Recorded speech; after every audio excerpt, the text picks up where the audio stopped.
Hello everyone, welcome to target for IQ. हमने अब तक इंटरनेशनल लॉ का कुछ बेसिक ओवरव्यू किया था। आज हम उससे आगे की सीरीज करते हैं। चलो स्टार्ट करते हैं। हमने देखा है कि इंटरनेशनल लॉ आता कहाँ कहाँ है। इंटरनेशनल लॉ यूपी पीसीएसजे में भी आता है, यूके पीसीएसजे में भी आता है और यूजीसी नेट में आता है। ठीक, अब तक हमने पढ़ा था इंटरनेशनल लॉ की डेफिनेशन और इसके बारे में कुछ पढ़ा था हमने बेसिक। आज हम देखते हैं जो इंटरनेशनल लॉ है उसको किसने विधि कहा है और किसने विधि नहीं कहा है। ये हमने पिछली वीडियो में भी थोड़ा सा बताया था। तो ऑस्टिन कहते हैं कि इंटरनेशनल लॉ विधि नहीं है,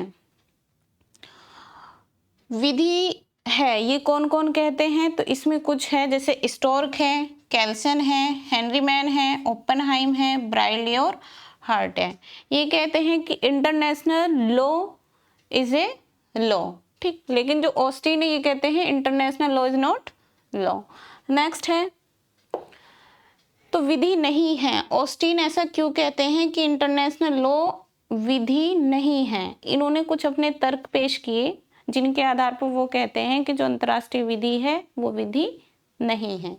जैसे ये कहते हैं कि जो अंतर्राष्ट्रीय विधि है इसमें शक्ति का अभाव है। ठीक, ये पूर्ण रूप से अपनी शक्ति में कारगर नहीं है। दूसरा कहते हैं कि राज्य विधि की अपेक्षा यह अनिश्चित है। जैसे राज्य विधि की हम बात करें, जो जैसे हमारे इंडियन लॉ हैं, जैसे कॉन्ट्रैक्ट है, टीपी है, आईपीसी है, जो अब बीएनएस हो चुका, ये अपने आप में एक निश्चित है। लेकिन ये कहते हैं कि जो इंटरनेशनल लॉ है ये अनिश्चित है। फिर कहते हैं कि अंतर्राष्ट्रीय विधि विवाद को निपटने की शक्ति नहीं है। जैसे हमारी बीएनएस है, कॉन्ट्रैक्ट है, सीआरपीसी है, बीएनएसएस, तो वो पूर्ण रूप से जो विवाद है उनको निपटाने की उसमें शक्ति है। जैसे हमारा सीपीसी है, सिविल लॉ को हैंडल करता है। लेकिन ये कहते हैं कि जो अंतर्राष्ट्रीय विधि है इसमें शक्ति नहीं है कि वो किसी विवाद को निपटा सके। नेक्स्ट कहते हैं कि प्रभावी क्रियान्वयन नहीं है, राज्य अपने अनुसार विधि का निर्वचन करता है। जैसा राज्य को, जो नेशन है, जो इंटरनेशनल लॉ को अपने अनुसार ही वो इंटरप्रेट करते हैं, अपने फेवर में करते हैं। दूसरा है कि शास्ति नहीं है, इसमें दंड की कोई व्यवस्था नहीं है, ऐसा कहते हैं ऑस्टिन, कि इसलिए इसको विधि नहीं कहा जा सकता, ये विधि नहीं है। उसके बाद जो कहते हैं कि विधि है उनमें है हॉर्ट है, हेनरीमैन है, ओपेनहाइम है, ब्राइली है। तो ये कहते हैं कि ऐसा नहीं है कि ये विधि नहीं है, इसमें विधि होने के गुण हैं। जैसे ये कहते हैं कि वास्तव में जो विधि है ये ऐतिहासिक विचारधारा पर आधारित है, ऐसा बोलते हैं ये विद्वान। उसके बाद ये कहते हैं कि राज्य के अस्तित्व से पूर्व प्रथाएं कार्य करती थी और जो इंटरनेशनल लेवल पर थी।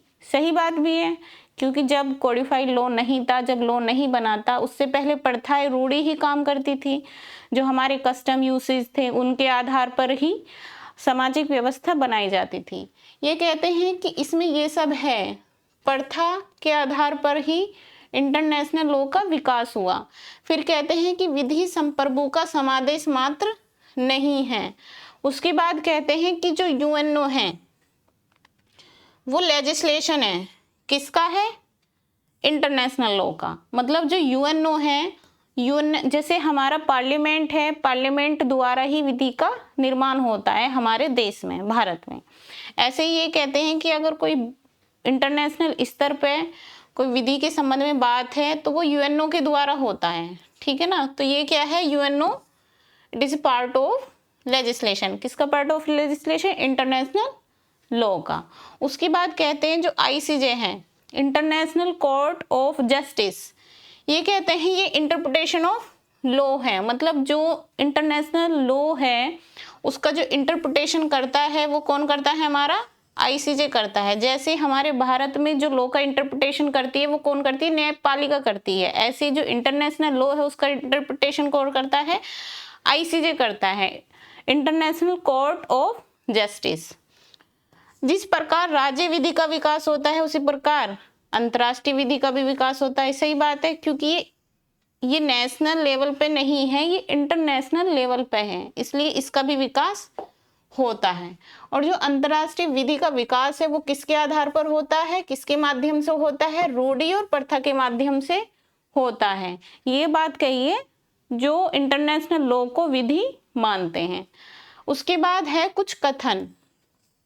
कथन ओपनहाइम कहते हैं कि इंटरनेशनल लॉ इज लॉ, जो पिछली बार भी हमने देखा है। उसके बाद जो स्टार्क हैं वो कहते हैं कि अंतर्राष्ट्रीय विधि शक्तिहीन है।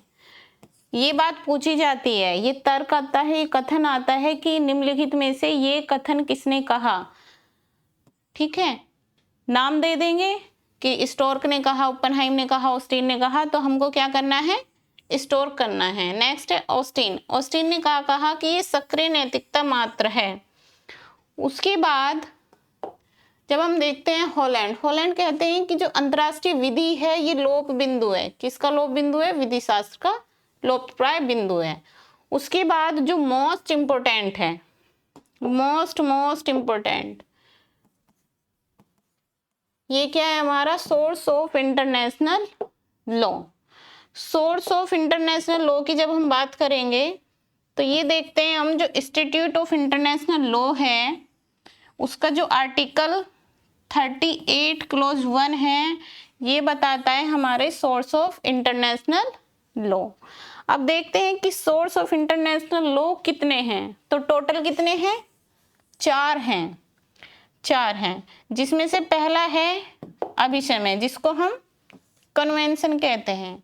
इसको 2 भागों में विभाजित किया, एक संधि ट्रीटी, एक कॉन्ट्रैक्ट, ठीक, एग्रीमेंट। उसके बाद जो संधि है उसको 2 भागों में किया, एक है सामान्य संधि, एक है संविदा संधि। सामान्य संधि किस किस प्रकार होती है, एक होती है सार्वभौमिक विधि के निर्माण में, एक होती है सामान्य सिद्धांत में। अब सामान्य सिद्धांत में क्या होगा, जैसे हमारा वियना सम्मेलन है, वियना सम्मेलन को हम ओजोन प्रत सम्मेलन भी कहते हैं, क्योंकि इसमें ओजोन से संबंधित बात कही गई थी। ये है हमारा वियना सम्मेलन, जो किस लेवल पे है, इंटरनेशनल लेवल पे है, तो किसका विषय बनेगा, इंटरनेशनल लॉ का बनेगा। तो सोर्स क्या है, किसका सोर्स है, इंटरनेशनल लॉ का सोर्स है। उसके बाद है जेनेवा सम्मेलन। तो जो जेनेवा सम्मेलन है इसमें कुछ युद्ध संबंधी से बात करेंगे हम जब आगे की वीडियो देखेंगे। उसके बाद स्टॉकहोम है, स्टॉकहोम सम्मेलन को हम क्या बोलते हैं, पर्यावरण सम्मेलन भी कहते हैं। ये कब हुआ था, 1972 में हुआ था। और इसके ये जो चला था, ये चला था हमारा मानवीय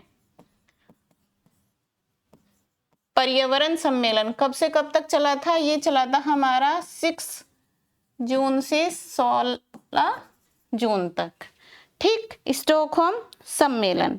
ठीक है, ये बेसिकली पर्यावरण से संबंधित है और इसके आधार पर ही क्या बना था, हमारा पर्यावरण अधिनियम बना था।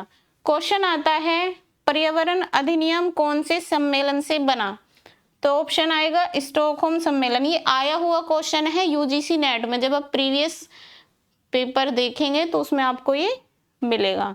किससे संबंधित है, ये पर्यावरण से संबंधित है। उसके बाद आते है पृथ्वी सम्मेलन।